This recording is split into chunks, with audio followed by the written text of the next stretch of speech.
ছাত্রছাত্রীরা তোমাদের এই অঙ্কটা করাতে গিয়ে তখন ভিডিওটা স্প্লিট হয়ে গেছিলো এবং আমি অঙ্কটাকে কোশ্চেনটাকে টুকে কিছুটা করে রেখেছি যাতে শর্টকাট ভিডিওটা তাড়াতাড়ি করে দেওয়া যায়। 27 ডিগ্রি সেলসিয়াস উষ্ণতায় 760 মিলিমিটার এইচজি চাপে 1 লিটার কার্বন ডাইঅক্সাইড উৎপাদনের জন্য কী পরিমাণ ক্যালসিয়াম কার্বনেটের প্রয়োজন? ওই পরিমাণ কার্বন ডাইঅক্সাইড উৎপাদনের জন্য কত গ্রাম বিশুদ্ধ কার্বনের প্রয়োজন? T1 হচ্ছে 27 ডিগ্রি, তাকে আমি কনভার্ট করেছি কেলভিনে, 300K হয়েছে। P1 760 মিলিমিটার, মানে আমরা জানি 1 অ্যাটমসফিয়ার মানে 760 মিলিমিটার।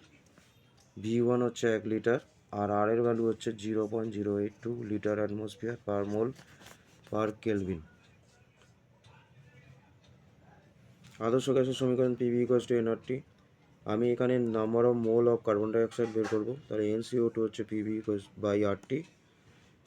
P 1 অ্যাটমসফিয়ার, V হচ্ছে 1 litre divided by 0.082 by into 300। Calculate করে রেখেছি আমি, এটা 0.046 মোল এসেছে।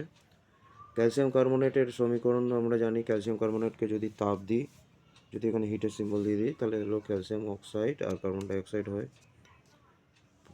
উভয়ই হচ্ছে 1 মোল 1 মোল করে আছে। ক্যালসিয়াম কার্বনেটের আমি আণবিক ওজন বের করেছি। ক্যালসিয়ামের জন্য 40, কার্বনের জন্য 12, আর অক্সিজেনের জন্য, যেহেতু অক্সিজেনের 3টে পরমাণু আছে, 3টে অ্যাটম আছে, 3 × 16 এরকম করে 100 গ্রাম পেয়েছি। পরিমাণ জানবার জন্য তাকে তার আণবিক ভর দিয়ে গুণ করেছি, 4.06 এসেছে। এবার বাকিটা কী ছিল? ওই পরিমাণ কার্বন ডাইঅক্সাইডের জন্য কত গ্রাম বিশুদ্ধ কার্বনের প্রয়োজন?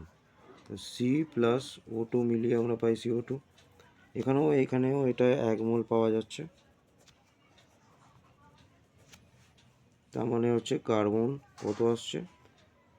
প্রথমে যে এটা পেয়েছিলাম 0.0406। এবার কার্বনের আণবিক ভর কত? 12। তাই কার্বনের পরিমাণ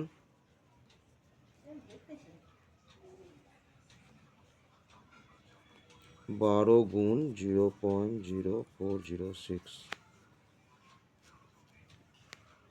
এটা দাঁড়াবে কত উত্তরে? এখানটা উত্তরটা লিখছি যাতে তোমাদের দেখতে সুবিধা হয়। 0.4872 গ্রাম। ওকে।